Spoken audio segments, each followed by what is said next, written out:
नमस्कार।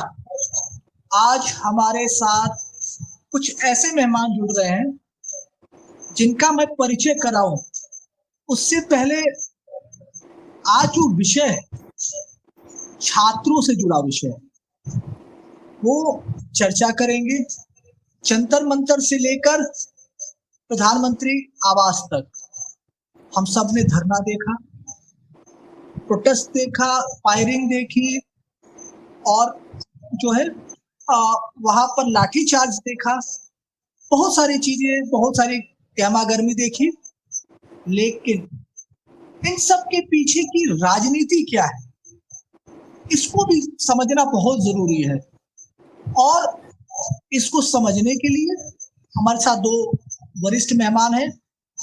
हमारे साथ नवीन श्रीवास्तव जी हैं जो भारतीय जनता पार्टी के मीडिया संपर्क का काम देखते हैं। हमारे साथ विनय सिंह जी हैं जो वरिष्ठ पत्रकार है। आप सभी का बहुत स्वागत है सर। धन्यवाद। नवीन जी, चूंकि विषय भाजपा से जोड़कर देखा जा रहा है, आपकी पार्टी सत्ता में है, क्या पेपर लीक सरकार का फेल्योर है? देखिए अंकित जी, सबसे पहले तो हमें यह समझना पड़ेगा कि इस आंदोलन का मूल क्या है। आंदोलन का मूल है नीट की परीक्षाओं का पेपर लीक होना और दोबारा परीक्षा होना, और उसके खिलाफ धरना, उसके खिलाफ राजनीतिक चर्चा, उसके खिलाफ धरना प्रदर्शन। देखिए, हम जिस देश में रहते हैं, बाबा साहब भीमराव अंबेडकर के बनाए हुए संविधान में लोकतंत्र को सुचारू रूप से चलाए रखने के लिए एक व्यवस्था है, उसको कहा जाता है विधायिका। विधायिका में लोग अपने जनप्रतिनिधि को चुनकर विधानसभा में, संसद में भेजते हैं ताकि वह उनसे जुड़े हुए मुद्दों पर विचार विमर्श करें, नियम कायदे कानून बनाएं, कहीं कोई दिक्कत है तो सरकार से प्रश्न करें और सरकार से उसका जवाब लें।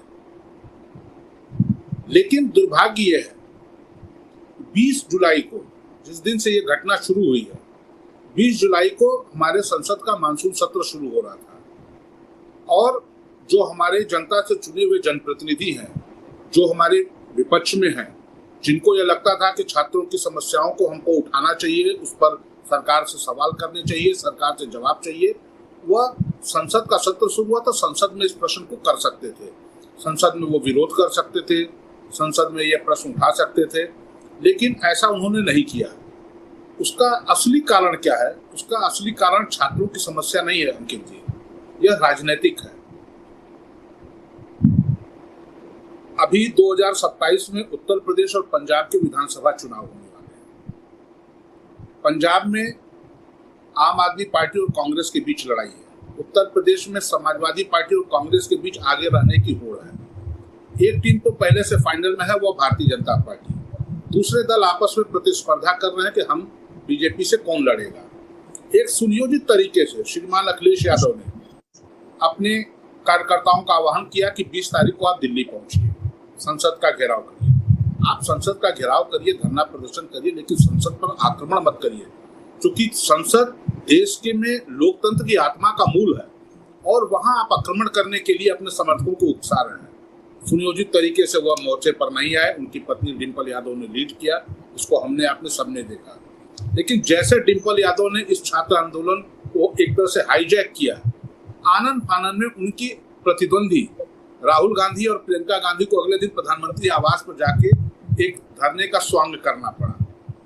वहीं आपने देखा होगा कि इसमें जो तीसरी स्टेक होल्डर थी आम आदमी पार्टी, उसके नेता संजय सिंह संसद में चिल्ला रहे हैं और शाम को यह बयान देते हैं कि राहुल गांधी को मोदी जी ने वहां पर बैठाया है। आज आप देखिए, आज श्रीमान अखिलेश यादव ने संसद में लोकसभा अध्यक्ष से कहा कि साहब, आप लग रहा है कांग्रेस और भाजपा में मिली जुली है, आपने इन दोनों को बोलने दिया, हमें बोलने नहीं दिया। यह बिल्कुल स्पष्ट है कि छात्र आंदोलन से इनका कोई लेना देना नहीं है। यह राजनीतिक, आप बिल्कुल ठीक बात कह रहे हैं, लेकिन 2014 में युवाओं ने कांग्रेस से सत्ता छीनकर भारतीय जनता पार्टी को दिया, और क्या इन्हीं आंसू गैस चलाने के लिए दिया, इन्हीं लाठीचार्ज करने के लिए दिया? देखिए अंकित जी, कतई नहीं, छात्र हमारे मूल हैं, छात्र हमारे देश के भविष्य हैं। हम कतई नहीं चाहते हैं कि छात्रों के ऊपर किसी प्रकार की कोई भी अनावश्यक बोझ पड़े। मुख्य विषय क्या है? नीट की परीक्षाएं।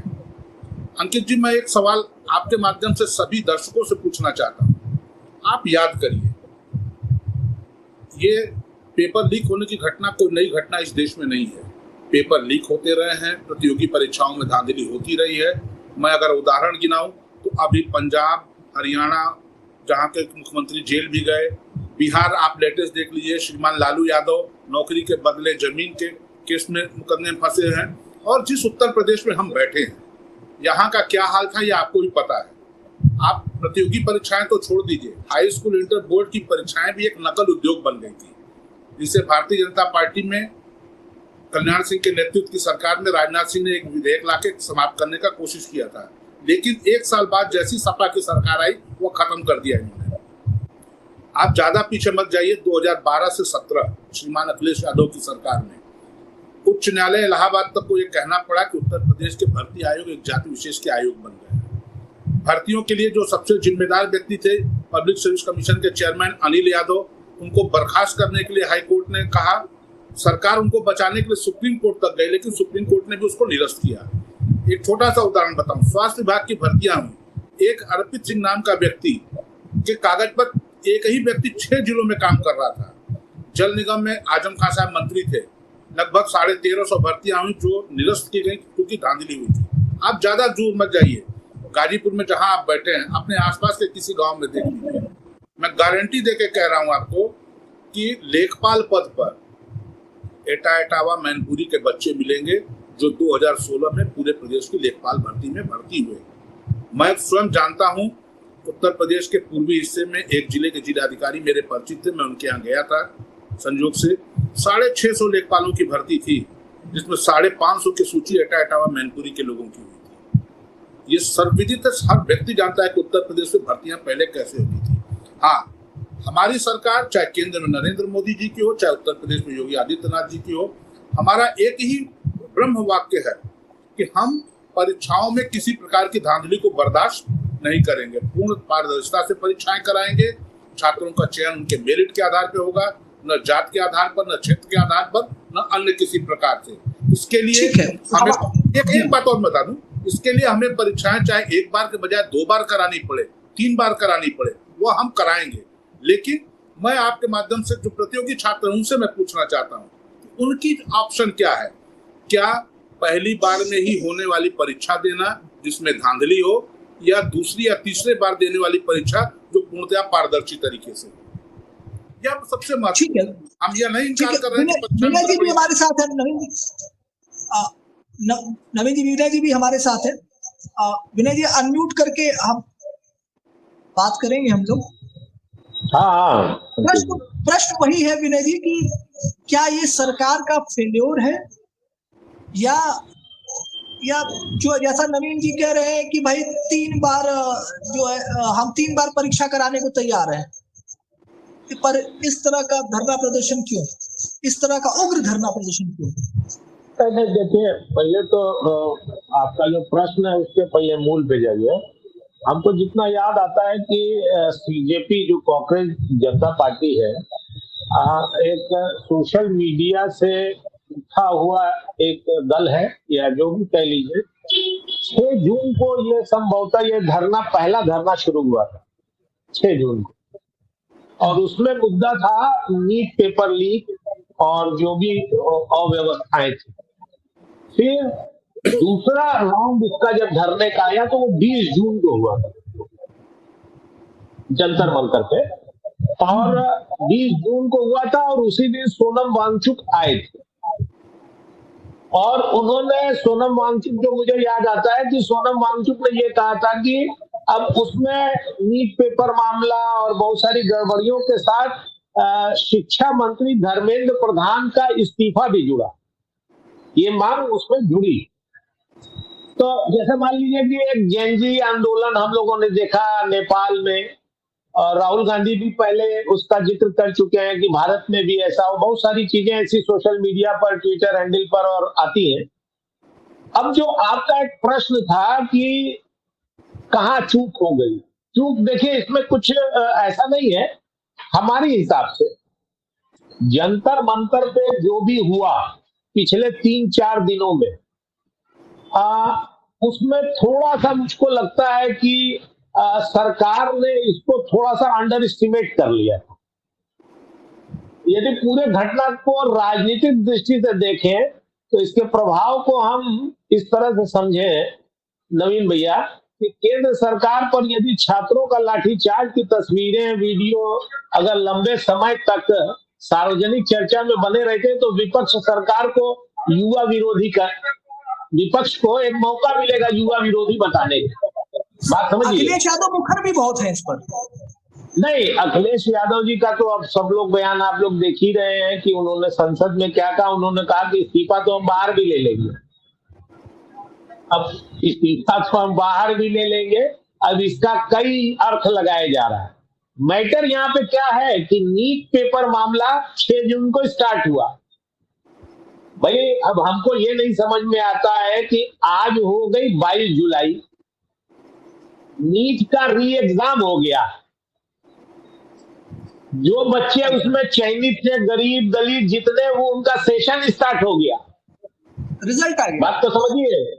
री एग्जाम हुआ और वो बच्चे अपने सत्र में पढ़ाई कर रहे हैं।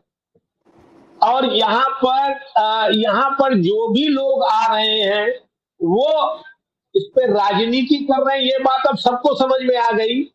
आम आदमी पार्टी और कांग्रेस आमने सामने आ गई।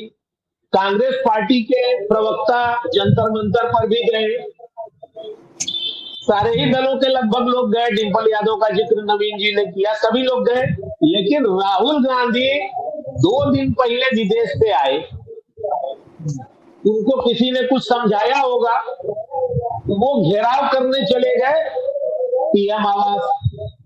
अब इसमें हमको तो कहीं कुछ मतलब तारतम्य समझ में ही नहीं आया कि ये मामला, जब 20 तारीख से आपका सबको पता था कि मानसून सत्र शुरू होगा और मानसून सत्र से पहले ये हमको लगता है कि एक तरह से प्लानिंग करके इस तरह की चीजें हुई।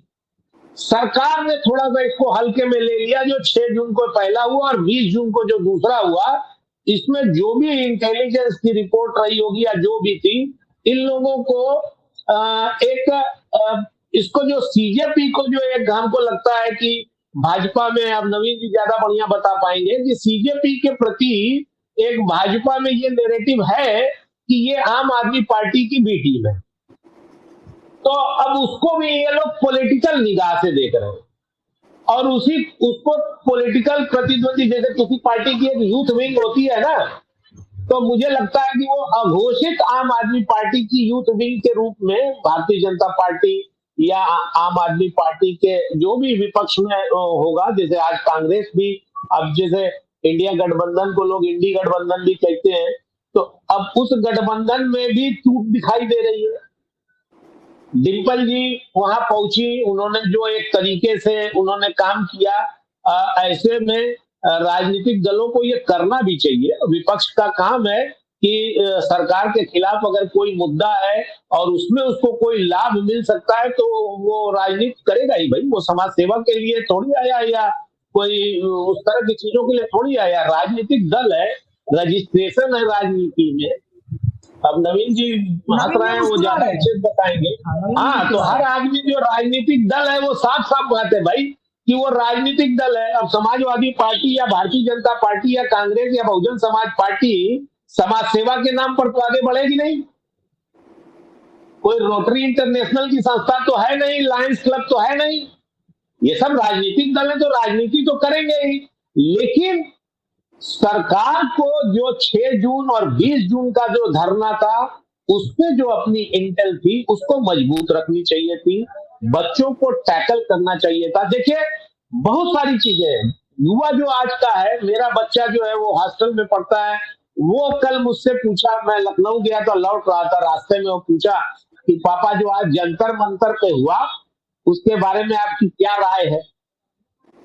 तो मैंने उससे ये कहा कि देखो, जंतर मंतर पे जो हुआ और पीएम आवास के सामने जो हुआ, वो दोनों दो चीजें थी। लेकिन अब जो पीएम आवास पे हुआ अंकित, और जो जंतर मंतर पे अब हो रहा है, वो दोनों जगह राजनीति हो रही है। अब इसको नवीन जी ज्यादा बढ़िया तो बताएंगे कि मैं कितना सही हूं कितना गलत हूं, लेकिन सरकार को नीट पेपर लीक मामले या ऐसे मुद्दों पर जो युवाओं से संबंधित है, क्योंकि देखिए 2027 का चुनाव, नवीन जी पहले ये बताएंगे कि पूरा किस बात पर रहे और डिम्पल यादव और अखिलेश यादव के नाम आने के पर वो मुस्कुरा रहे थे, जो मुझे ध्यान आ रहा है। नवीन जी। नहीं अंकित जी, मैं वीनू भैया की बात सुन रहा था। दो विषय उन्होंने महत्वपूर्ण कहे। एक तो उन्होंने कहा कि लग रहा है कि सरकार ने इस आंदोलन को हल्के में लिया। निश्चित रूप से अगर कोई घटना इस तरह की होती है तो उसमें किस तरह की प्रशासनिक कमी रही वो तो एक विषय है, वो संज्ञान में रखेगी सरकार और उस पर हम देखेंगे भी कहाँ से चूक हुई। असली विषय क्या है? असली विषय है कि नीट परीक्षा में पेपर लीक पर आंदोलन शुरू हुआ। नीट की परीक्षा 3 मई को हुई। 12 मई को तक शिकायतें आई कि परीक्षा में कई जगह गड़बड़ियां हुई हैं। 12 मई को परीक्षा निरस्त कर दी गई और 40 दिन के अंदर यानी 13 मई को निरस्त कर दी गई और 21 जून को पुनः परीक्षा कराई गई, जिसका परिणाम भी जुलाई में आ गया। परिणाम भी आ गया, बिनू भैया भी बता रहे हैं, मैं भी जानता हूं कि बच्चों की काउंसलिंग शुरू हो चुकी है, उनके एडमिशन्स हो रहे हैं, तो यह विषय तो समाप्त हो चुका है। लेकिन क्योंकि राजनीति करनी है, मैंने पहले भी बताया, और क्रिकेट हम लोग सब लोग देखते हैं, आईपीएल देखते हैं, तो आईपीएल में एक टीम फाइनल में पहुंच जाती है, लेकिन फाइनल में पहुंचने के लिए तीसरे, चौथे और दूसरे नंबर की टीमें आपस में प्रतिद्वंदिता करती रहती हैं। तो कांग्रेस, समाजवादी पार्टी और आम आदमी पार्टी, क्योंकि यह समझना बहुत जरूरी है अंकित जी, राजनीतिक दल है, राजनीतिक बात है, तो 27 में होने वाले पंजाब के चुनाव और उत्तर प्रदेश के चुनाव इन 3 प्रमुख विपक्षी दलों के लिए महत्वपूर्ण है। यह तीनों चाहते हैं कि डिम्पल यादव, नवीन जी, क्या डिम्पल यादव के सड़क पर दिखने से कांग्रेस मजबूर हो गई? निश्चित रूप से जिस समाजवादी पार्टी में माना जाता था कि अखिलेश यादव के अलावा कोई नेतृत्व करता नहीं है, अखिलेश यादव की अनुपस्थिति में जिस प्रकार से डिम्पल यादव ने उस प्रदर्शन को, उस दिन के शो को जिस तरह से लीड किया, हाईजैक किया, मजबूरी में आके राहुल गांधी, बिनू भैया ने कहा कि विदेश गए थे, लौटते ही उनके सलाहकारों ने बताया होगा कि कुछ ऐसा करने की जरूरत है कि जो अपर हैंड समाजवादी पार्टी का हो गया है उसको हम एडजस्ट कर सकें। और राहुल गांधी, प्रियंका गांधी, आप देखिए प्रियंका जी, जैसे अखिलेश यादव चुपचाप गए, बस में बैठ गए, लेकिन प्रियंका और राहुल जी चुपचाप नहीं बैठे, वो पूरा एक स्वांग रचाए कि कैसे उनको टांग के, ताकि वो तस्वीरें आए, लगे कि नहीं वो छात्रों के लिए बहुत संघर्ष कर रही हैं। प्रियंका जी को लाद के पुलिस वाले ले जा रहे हैं, राहुल जी को पुलिस वाले लाद के ले जा रहे हैं, और उसमें तब तक अचानक एक थर्ड रेफरी आ गए, संजय सिंह, आम आदमी पार्टी, उन्होंने जो कल बयान दिया वो सब देखा ही आप लोगों ने। और आज पार्लियामेंट में अखिलेश यादव ने जिस तरह से लोकसभा अध्यक्ष को संकेत करते हुए कहा कि आपने इन दोनों को बुलवा दिया और हमको क्यों नहीं बोलने दे रहे हैं, इन दोनों माने भाजपा और कांग्रेस को, हमको क्यों नहीं बोलने दे रहे हैं। इट मीन्स कि अभी उत्तर प्रदेश में लाख ऊपर से दिखे कि हम गठबंधन की बात कर रहे हैं, लेकिन अंदर से अंकित जी, क्योंकि उत्तर प्रदेश में इनके बीच होना है तालमेल, और तालमेल के पहले ये करना चाहते हैं तोलमोल। तो जो अपर हैंड दिखेगा वो अपर हैंड रहेगा, इसकी पूरी कवायद है, इनका कोई छात्रों से लेना देना नहीं है। मैं फिर एक बार स्पष्ट रूप से आपको बताना चाहता हूँ, आपके चैनल के माध्यम से, एक मिनट भैया बस प्लीज, मैं स्पष्ट एक बात बताना चाहता हूं कि हमारी भारतीय जनता पार्टी की, केंद्र की, प्रदेश की सरकारों की एकदम स्पष्ट मंशा है कि परीक्षा चाहे हमें एक बार के बजाय दोबारा करानी होगी, लेकिन परीक्षाएं का परिणाम पूरी शुचिता से होगा, किसी पर्ची, किसी खर्ची पर नहीं होगा, किसी क्षेत्र विशेष, जाति विशेष का नहीं होगा। और आप किसी भी परीक्षार्थी से पूछ लीजिए, मैं स्वयं भी परीक्षार्थी रहा हूँ, हमारे बच्चे भी परीक्षार्थी हैं, आप भी परीक्षार्थी रहे होंगे, हम दूसरी बार एक बार परीक्षा देना के लिए हम तैयार हो सकते हैं, लेकिन क्या हम ये चाहेंगे कि हम परीक्षा दें और वो बेईमानी से कोई दूसरा व्यक्ति हो जाए, जात के नाम पर, पैसे के नाम पर, क्षेत्र के नाम पर? ये कोई भी प्रतियोगी छात्र नहीं चाहेगा जो वाकई अपने मेरिट के आधार पर चयन चाहता है, और हमारी सरकारें इसमें सफल है। उत्तर प्रदेश में शुरुआती दौर में बहुत सारी दिक्कतें आई, कई परीक्षाएं रद्द करनी पड़ी, लेकिन आज हम गर्व से कह सकते हैं कि 10 लाख से अधिक नौकरियां बिल्कुल पारदर्शी तरीके से मेरा चैलेंज है कि एक भी जो छात्र जिसका सिलेक्शन हुआ है नहीं कह सकता है कि उसने किसी अनुचित माध्यम से वह नौकरी पाई है। विनय जी का कुछ प्रश्न है आपके लिए? वो मैं ये कह रहा था कि जैसे नवीन भैया से एक प्रश्न है, अंकित जी आप भी उस पर बताइएगा कि जो आंदोलन हुआ उसके बाद जो पुलिस का लाठीचार्ज हुआ, फिर कांग्रेस और समाजवादी पार्टी के आक्रामक विरोध ने इस मुद्दे को केवल छात्र आंदोलन तक ही सीमित रखा है क्या? बल्कि हमको लगता है कि इसे राष्ट्रीय राजनीति का विषय बना दिया। अब इसमें आप दोनों लोगों की राय बताइए कि अब ये जब राष्ट्रीय राजनीति का विषय बन गया तो विपक्ष इसे युवाओं, बेरोजगारी, परीक्षा व्यवस्था की विफलता से तो जोड़ेगा ही जोड़ेगा। अब रह गई बात कि जैसे कोई एक पेपर लीक हुआ, योगी जी ने बहुत बढ़िया कानून बनाया था, आजीवन कारावास 1 करोड़ तक का और क्या क्या बनाया था ना, बावजूद उसके 3 साल से 10 साल का कारावास और जी उसमें कई कंडीशन थी, 1 करोड़ रुपए का वो कई चीजें थी। इस तरह का सख्त कानून यूपी में बना, एक बार परीक्षा मान लीजिए लीक हुआ पेपर, दोबारा आपने री एग्जाम करा दिया, लेकिन विषय यही खत्म नहीं हुआ। विपक्ष है, अब वो सीजेपी के रूप में आवे, कांग्रेस के रूप में आवे, चाहे बसपा के रूप में आवे, चाहे सपा के रूप में आए या जो भी आवे। अब देखिए इस तरह के प्रोटेस्ट बंगाल में क्यों नहीं हो रहे हैं, इस पर जरा सा ध्यान दीजिए। असम में क्यों नहीं हो रहे हैं? कारण है कि वहां कोई राजनीति कभी चुनाव है नहीं। तो जहां विपक्ष को मुद्दे को भुनाना है वो तो भुनाएगा, लेकिन मैं फिर पहली बात पर आ रहा हूं, एक सवाल यह है कि क्या इस मुद्दे को जो ये लाठीचार्ज और जो बर्बरता है और जो हल्के में सरकार ने ले लिया, गंभीरता से नहीं लिया, उसने खुद एक राष्ट्रीय राजनीति का विषय विपक्ष को नहीं सौंप दिया। नहीं देखिए बिनू भैया, निश्चित नवीन जी इसी के साथ एक जुड़ा प्रश्न ये भी है कि भाई क्या ये पूरी प्रोटेस्ट जो है नेता के बिना या नेता विहीन के कारण ये जो है अपने ट्रैक से मिस हो गया? नहीं अंकित जी, ये मुद्दा कहीं ट्रैक से बाहर नहीं हुआ।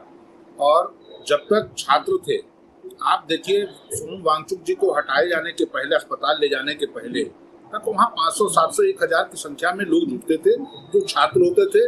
उसमें कुछ SFI वाले ढपली गैंग, टुकड़े गैंग के लोग चले जाते थे, लेकिन कोई पॉलिटिकल नहीं था। अप्रत्यक्ष रूप से इसमें आम आदमी पार्टी अपनी खोई हुई जमीन वापस पाने के लिए प्रयासरत थी। अपने करीबी लोगों को उन्होंने इनकी सोशल मीडिया टीम में इन्वॉल्व कर दिया था, क्योंकि अरविंद केजरीवाल को पता था कि अगर हम सीधे प्रत्यक्ष आएंगे तो इसको कोई समर्थन नहीं मिलेगा। विनू भैया ने एक बात कहा कि क्या यह राष्ट्रीय राजनीति का मुद्दा बन गया? तो राष्ट्रीय राजनीति का मुद्दा बना या नहीं बना, लेकिन विपक्ष जो मुद्दा विहीन है, जिसके पास आज के तारीख में कोई मुद्दा नहीं है, उसको एक मौका मिला और कि हम कैसे इस मौके को भुना लें। लेकिन मैं फिर से आपको चूक किसकी मानी जाए? चूक प्रशासनिक, देखिए यह आपने एक बहुत अच्छा विषय उठाया कि क्या यह प्रशासनिक चूक है कि इसको इंटेलिजेंस हमारे ब्यूरो है, जो हमारे पुलिस के अधिकारी हैं, उसको हल्के में लिए। ये हो सकता है, ये एक फर्दर इन्वेस्टिगेशन का विषय है। लेकिन जो बार बार चर्चा आ रही है बर्बरता की, आप देखिए उस भीड़ में बहुत सारी तस्वीरें आई हैं, सोशल मीडिया पर अलग अलग पोस्ट की गई हैं, लेकिन बहुत सारे ऐसे लोग हैं जो न छात्र हैं न अभिभावक है, जिनसे पूछ दीजिए कि नीट का क्या फुल फॉर्म है, अगर वो बता दें तो आप समझिए। ऐसे लोग, कुछ अराजक तत्व राजनीतिक दलों के समर्थन से उस भीड़ में थे। और आप सोचिए कि जब संसद चल रही हो, सारे देश के जनप्रतिनिधि, प्रधानमंत्री, सारे पदपूर्ण लोग उस परिषद के अंदर हों, अगर एक हुजूम, आक्रामक हुजूम अगर उसकी तरफ बढ़ेगा तो स्वाभाविक रूप से सुरक्षा बलों को जो कार्रवाई करनी है वो करेंगे। उसमें कुछ छात्रों को भी चोट लगी है, यह इसके लिए हम भी खेद व्यक्त करते हैं। हम नहीं चाहते हैं कि किसी को हो, लेकिन छात्रों के एक आंदोलन की आड़ में राजनीतिक दलों ने जो रोटियां सेकने का प्रयास किया है वह निंदनीय है। और आप भी इससे सहमत हैं कि इस मुद्दे को, छात्रों के मुद्दे को इन्होंने एक राजनीतिक रंग दे दिया। रही बात परीक्षाओं की, तो परीक्षाओं को लेकर लगातार सुधार होते हैं।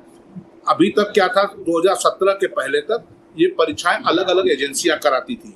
17 में हमारी जो मोदी जी की सरकार ने NTA की स्थापना की ताकि एक संस्थान से पूरे पारदर्शी तरीके से देश भर में परीक्षाएं हुई। उसमें कई बार दिक्कतें आई, शिकायतें आई, दोबारा उसको ठीक किया गया। आज भी हम ठीक करने की प्रक्रिया में हैं। हमारा उद्देश्य सिर्फ और सिर्फ ये है कि देर भले हो लेकिन अंधेर ना हो, किसी प्रतियोगी छात्र के साथ अन्याय ना हो। उसका समय कुछ अधिक लग जाएगा तैयारी के लिए, कुछ पैसा अधिक लग जाएगा, यह हम स्वीकार करेंगे और वह प्रतियोगी छात्र भी स्वीकार करेगा, शायद उसका परिवार भी स्वीकार करेगा। लेकिन कोई प्रतियोगी छात्र, कोई परिवार यह स्वीकार नहीं करेगा कि किसी अनुचित माध्यम से किसी अयोग्य व्यक्ति का सिलेक्शन हो जाए और उसका बेटा या वह परीक्षार्थी योग्य होने के बावजूद अनुचित साधन प्रयोग न करने के कारण न सेलेक्ट हो, या कोई नहीं चाहेगा। और हमारी सरकारें, चाहे केंद्र की हो चाहे प्रदेश की, लगातार इसके लिए प्रयासरत है। देखिए नवीन भैया, एक देखिए आपकी बात पर हम थोड़ा सा उसको आगे बढ़ा दें। कोई भी जन आंदोलन होगा लोकतांत्रिक देश में, तो उसको राजनीतिक समर्थन तो मिलेगा ही मिलेगा, ये एकदम ध्रुव सत्य है। और अगर वो सरकार के पक्ष में है तो सरकार देती है, और सरकार के खिलाफ जाता होगा तो विपक्ष दे देगी। बहुत सा नॉर्मल सी चीज है। और ये एक मुद्दा तो आपने भी उस बात का समर्थन किया, एक मुद्दा तो मिल गया। लेकिन अब विपक्ष और सरकार इस मुद्दे को कैसे संभाल के ले चलती है, ये 2027 तक देखने की बात होगी। लेकिन देखिए, ये मामला चाहे जिसने भी उठाया, बीजेपी ने उठाया, आम आदमी पार्टी की आड़ में उठाया, आरोप प्रत्यारोप लगते रहेंगे। लेकिन मतलब एक जो बच्चों के भविष्य के साथ जुड़ा हुआ तो है ही है। सरकारें, हम लोग 2014 से भाजपा की सरकार को देख रहे हैं, और मुझको याद आता है कि पहले ये पीएमटी के नाम से होता था, और मनमोहन सिंह की सरकार में 2013 में, हमको लगता है एग्जाम से पहले मई के महीने में, एग्जैक्ट डेट मुझे याद नहीं आ रही, फर्स्ट वीक में ही होगा, वो मई में ही ये नीट की परीक्षा शुरू हुई 2013 में, और उसी के बाद मोदी सरकार आ गई। तो 2013 में एक जो आई, मतलब नीट की परीक्षाएं जब शुरू हुई थी, उसके बाद बहुत सारी सब हुए। उसी में हमको लगता है कि जो जो नेशनल टेस्ट वाली जो संस्था है जो लेती है एग्जाम, उसका एनटीए, वो एनटीए बनी। फिर बहुत सारे चेंजेस आए, बहुत सारे नियम कानून बदले, और लेकिन हुआ क्या कि किसी तरह से भी बना, और लेकिन पेपर लीक को रोक नहीं पाई सरकार। 2-3 बार, चूंकि 2-3 बार हो गया, तो 2-3 बार हो जाने से छात्रों का, उसमें विपक्ष को यह लगा कि जो नेपाल में जेनजी हुआ, उस आंदोलन से युवाओं को जोड़ दे। अब आप सोचिए कि 2014 से मोदी की सरकार है। अब जिस बच्चे ने 2000, अब जैसे मैं अपने बेटे को देख रहा हूं कि 2007 की उसकी पैदाइश है, और आज की डेट में वो 18 से 19 साल का हो गया 2026 में, ठीक है ना। तो अब 20 साल का जो लड़का है, वो 2014 के पहले की सरकार को तो वो जानता भी नहीं होगा कि क्या होगा। नवीन भैया, क्या व्यवस्था थी, उसको हम आप जो समझा ले, वो तो लगातार मोदी सरकार को देख रहा है। और जेनजी वाला जो ग्रुप है, वो इसी उम्र में 5-10 साल ऊपर नीचे कर दीजिए, वही ग्रुप माना जाता है। और उन्हीं को जो है विपक्ष भी टारगेट कर रहा है। राहुल गांधी भी कह चुके हैं। अभी हमारी यहाँ पे कांग्रेस के साथी आज पर धरना प्रदर्शन किए सरजू पांडे पार्क में, फिर वहां पर डीएम के पास गए, पत्रक दिया। तो अब उन लोगों का क्या कहना, उन लोगों का ये कहना है कि धर्मेंद्र प्रधान का इस्तीफा दे दीजिए। भाई, किसी से इस्तीफा अगर देते, जैसे मुझे याद आता है कि मुंबई में बम कांड हुआ था, और उस वक्त वो चौहान साहब थे गृह मंत्री, और 2 बार ड्रेस बदल के वो चले गए थे, और उनका इस्तीफा मांग लिया गया था। तो इस्तीफा मांगने का मतलब क्या होता है? इस्तीफा मांगने का मतलब ये हो जाता है कि सरकार ने अपनी गलती मान ली।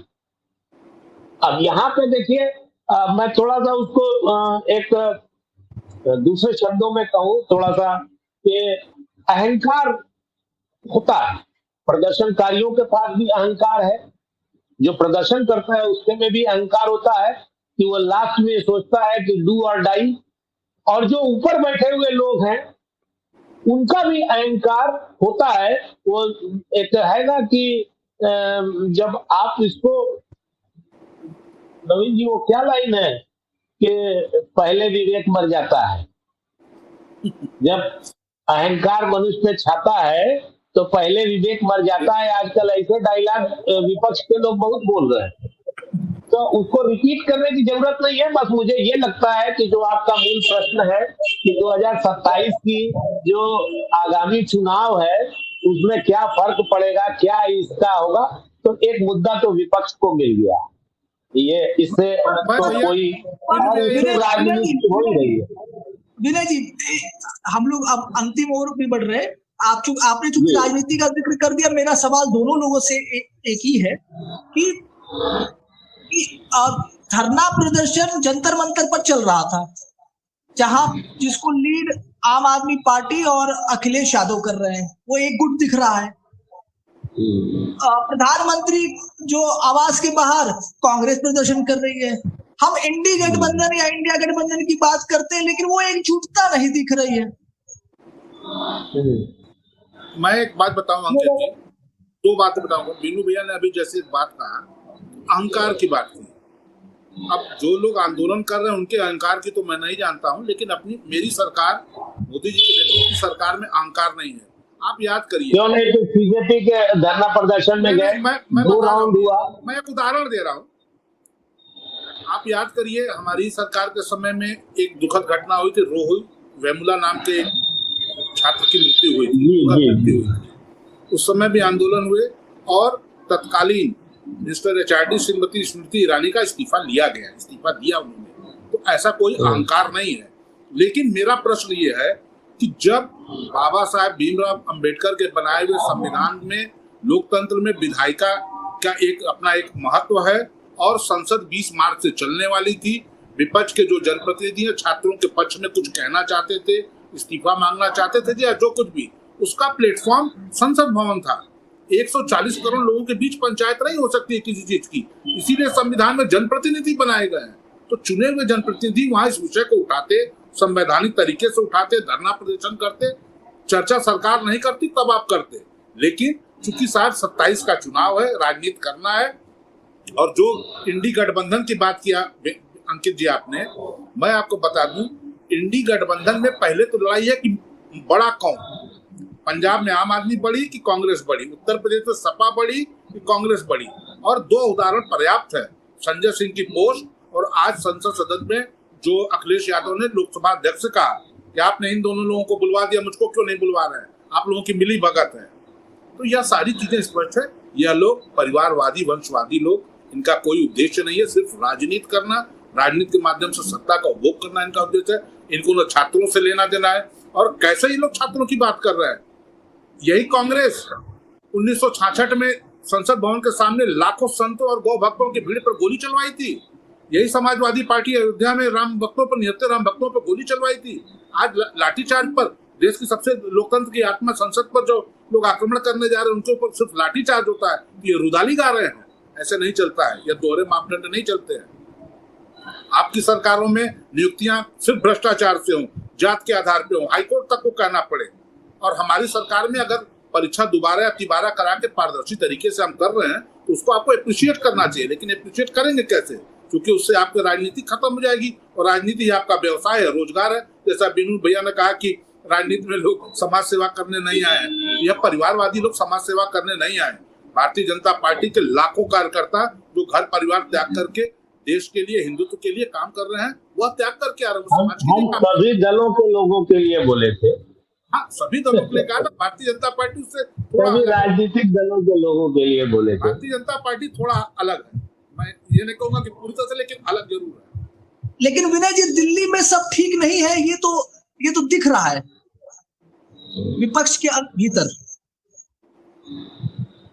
अब देखिए, ये कहना अभी जल्दीबाजी होगा, और देखिए विपक्ष बिखरा हुआ है, ये पूरा देश जानता है। अभी आपने बंगाल चुनाव देखा, उसमें आपने देखा, वो बिहार चुनाव देखा, उसमें देखा। विपक्ष अखिलेश यादव का एक नैरेटिव ये भी है कि हम किसी तरह से उत्तर प्रदेश में उस चीज को ना होने दें। और देखिए, उत्तर प्रदेश का जो चुनाव है वो अखिलेश यादव पीडीए पे लड़ रहे हैं, ठीक है। और पीडीए का फुल फॉर्म क्या है वो हर 15 दिन पे उसका एक नया आता है। लखनऊ में रहते हैं नवीन जी, वो ज्यादा बढ़िया बताएंगे। उसका मतलब जो है उसकी डिफिनीशन बदलती रहती है। लेकिन हमारा एक जैसे ये कहना है ना कि देखिए राजनीतिक दृष्टि से विपक्ष के लिए यह स्वाभाविक है ये रणनीति कि अगर मुद्दा मिला है तो उसको भगाएगी। अब सरकार को किसी जन आंदोलन के मुद्दे पर घेरा जाए, ऐसी उसकी सोच होगी। दूसरी ओर सत्ता पक्ष का आरोप रहता है कि विपक्ष जन भावनाओं का राजनीतिकरण करना चाहता है, उसका लाभ उठाना चाहता है। तो इन दावों की स्वतंत्र पुष्टि भी नहीं की जा सकती नवीन जी। अब रह गई बात कि दोनों पक्ष अपनी अपनी राजनीति व्यवस्था जनता के सामने दे रहे हैं, वो सामने है। जंतर मंतर का धरना पीएम आवास तक चला गया। पीएम आवास से चर्चा का विषय बन गया कि संसद में चर्चा हो, सरकार मान गई। अब देखिए दो चीजें हैं, सरकार भी जो बैठी है वो इस तरह से देख रहे हैं बच्चे कि जब 6 जून से ये पहला चरण इसका शुरू हुआ तो 20 जून से आज तक वो धरना लगभग 1 महीना हो गया। सोनम वांगचुक अस्पताल चले गए, सरकार का कोई नुमाइंदा उसके पहले वहां पर नहीं गया। लेकिन राहुल गांधी एक बार जाते हैं और वहां पे जितेंद्र प्रसाद जी संसदीय कार्य मंत्री पहुंच जाते हैं। अब मैटर ये है कि आप किसको कितना तवज्जो दे रहे हैं। प्रधानमंत्री जी का मैं भाषण सुन रहा था, उन्होंने कहा कि ये मतलब दोषियों को बख्शा नहीं जाएगा। राम मंदिर मुद्दे पे भी उन्होंने कहा और छात्रों के लिए भी उन्होंने कहा कि छात्रों के हितों का जो है वो ध्यान रखा जाएगा और छात्रों के साथ खिलवाड़ नहीं होने दिया जाएगा। आप ये बयान दे रहे हैं, मन की बात भी कर रहे हैं, लेकिन अगर छात्रों सीजेपी के ही रूप में अगर युवा वहां पे आ रहे हैं और मुद्दा छात्रों से जुड़ा हुआ है, तो जिन छात्रों से आप मन की बात करते हैं उनके पास क्या 2 अपने प्रतिनिधि नहीं भेज पाए आप 1 महीने में, और मामला इतना बड़ा हो गया कि आप जो है उसको मतलब राष्ट्रीय राजनीतिक का विषय बना दिए। तो भैया हमें लगता है ना अंकित जी कि 2027 में उत्तर प्रदेश का जो चुनाव है, अब इसमें देखिए बसपा एकदम खामोश है। बिल्कुल आकाश आनंद भी नहीं गए और ओवैसी भी नहीं गए। नहीं, ये दोनों लोग जो है ना इसको पॉलिटिकल नहीं करना चाहते। वो सारे लोग तटस्थ होकर इसको देख रहे हैं। बहन जी ने तो थोड़ा सा अपनी राय भी एक प्लेटफॉर्म पे दिया है, मैं देख रहा था सोशल मीडिया पे। लेकिन हमको लगता है कि जो डिंपल यादव ने, जैसे अभी नवीन जी ने बताया कि डिंपल यादव ने जैसे क्रिकेट के खिलाड़ी हैं नवीन जी, वो फॉरवर्ड निकल के खेला है उन्होंने, क्यों नवीन जी? वो फ्लाइटेड बॉल पे कैसे आप लोग आगे बढ़ के खेलते हैं, तो डिंपल जी ने भी जो है उसको 1-2 कदम आगे बढ़ के खेला उसको। और वो फ्लाइटेड बॉल किसकी तरफ से मिली, ये नवीन जी क्रिकेट के खिलाड़ी वो समझ रहे होंगे, वो सत्ता पक्ष से मिली। वो फ्लाइटेड बॉल इन्हीं की थी, उस पर जो है वो डिंपल जी ने जो है 2 कदम आगे बढ़ के ले लिया। अब राहुल जी जब आए तो उन्होंने देखा कि यार ये तो मतलब सपा वर्सेज छात्र का वो ना ले जाए, तो अब वो सहयोगी गठबंधन के रूप में जनता उनको देखती है। अभी आपको सामने इमरान मसूद जी की बात अगर मैं याद दिलाऊं, थोड़ा सा नवीन जी को अच्छा भी लगेगा मेरी बात, कि इमरान मसूद ने कह दिया कि आधे आधे पे होगा। तो टिकट बंटवारे की भी बातें अभी थोड़ी सी चल रही थी, तो उसमें उन सारी चीजों को अगर राजनीतिक रूप से देखिए तो 2027 के चुनाव को लेकर वही पार्टियां, जैसे अभी आपने कहा वैसी नहीं आई, बसपा नहीं आई। बसपा का एक फिक्स एजेंडा है, वो अपने एजेंडे पर काम कर रही है, लेकिन फालतू की चीजों पर नहीं जा रही है। लेकिन समाजवादी पार्टी और कांग्रेस, इन दोनों को देखिएगा, ये दोनों इस मुद्दे को भुनाने के लिए एकदम सड़क पे है। इवन कि आज राहुल गांधी और प्रियंका जी का जो रूप मैंने देखा, मुझे नहीं लगता कि गांधी परिवार का कोई सदस्य इस तरह से कभी देखा गया होगा टीवी या सोशल मीडिया पे। नवीन जी, जिस तरह से उन लोगों को देखा गया, जिस तरह से पुलिस ने उनको हैंडल किया। देखिए गांधी भैया, परिवार को इतना मौका भी नहीं मिला सड़क पे रहने का। देखिए नहीं, अंकित राहुल जी तो अंकित मान जी, लीजिए अभी कि भारत भ्रमण कर चुके, पूरी भारत को ही उन्होंने पैदल नाप दिया, तो अब वो कांग्रेस भी बदल नवीन जी चुकी से है। क्लोजिंग कमेंट लेंगे, क्लोजिंग कमेंट नवीन जी से। हाँ हाँ हाँ, नवीन जी ज्यादा बढ़िया वीनू बताओ। भैया ने 2-3 प्रश्न किए। पहला तो पीडीए, उन्होंने बताया कि पीडीए का हर 15 दिन पर जो है उसकी डेफिनेशन बदलती है। वीनू भैया, पीडीए की कोई डेफिनेशन नहीं बदलती है। पीडीए का मतलब सिर्फ है परिवार डेवलपमेंट अथॉरिटी। ये आप कह सकते हैं, लेकिन वो पिछड़ा दलित अल्पसंख्यक नहीं था, नहीं, वो चाहे जो कह ले, पीड़ित कभी दलित। कुछ कहते, वो कभी कुछ कहते हैं कुछ, लेकिन उसका जो बेसिक उनका है वो परिवार डेवलपमेंट अथॉरिटी। दूसरी मैं एक बात बताना चाहता हूँ आपको गठबंधन को लेकर। देखिए, भारतीय जनता पार्टी का एक नारा है कि कांग्रेस मुक्त भारत, वहीं राहुल गांधी का नारा है सहयोगी दल मुक्त भारत। क्योंकि राहुल गांधी को यह बहुत अच्छे से पता है कि जब तक ये क्षेत्रीय दल रहेंगे तब तक कांग्रेस की राजनीति खड़ी नहीं हो सकती है। और आप देखिए, बारी बारी से उन्होंने सबको निपटाया, चाहे वो केजरीवाल हो, चाहे महाराष्ट्र में उद्धव ठाकरे हो, चाहे बिहार में तेजस्वी हो, चाहे बंगाल में ममता बनर्जी हो, सबको उन्होंने निपटा दिया है। अब सिर्फ और सिर्फ बचे हैं एक अखिलेश यादव, जिनको वो निश्चित रूप से 27 में निपटा देंगे, क्योंकि उनको पता है कि जब तक ये क्षेत्रीय दल रहेंगे तब तक कांग्रेस का कोई भविष्य नहीं है। तो ये दो चीजें। तीसरी एक बात बता दूं भैया, भारतीय जनता पार्टी का आज का जो हमारा नेतृत्व है, माननीय नरेंद्र मोदी जी और अमित शाह के नेतृत्व का, तो यह नेतृत्व ऐसा है कि यह स्वयं तय करता है कि हमारा प्रतिद्वंदी कौन होगा, उससे हम कहाँ खेलेंगे, किस समय खेलेंगे। हमारा नियरेस्ट प्रतिद्वंदी हम स्वयं तय करते हैं। तो ये राजनीति है, राजनीति चलने दीजिए, इन लोगों को आपस में लड़ने दीजिए। दुर्भाग्य है कि इतने गंभीर मुद्दे पर छात्रों से जो देश के भविष्य है, उस मुद्दे पर ठीक है, राजनीतिक दल है, आपको राजनीति करना चाहिए। आप महंगाई पर चर्चा करिए, आप रोजगार पर चर्चा करिए, आप विदेश नीति पर चर्चा करिए, लेकिन जहां छात्रों के भविष्य को लेकर सरकार दृढ़ संकल्प है, और जब नीट की परीक्षा को लेकर आप आंदोलन कर रहे हैं, उसका सेकंड परीक्षा भी हो गई, परिणाम भी आ गया, काउंसलिंग भी शुरू हो गई, तो अब वह विषय नहीं रह गया।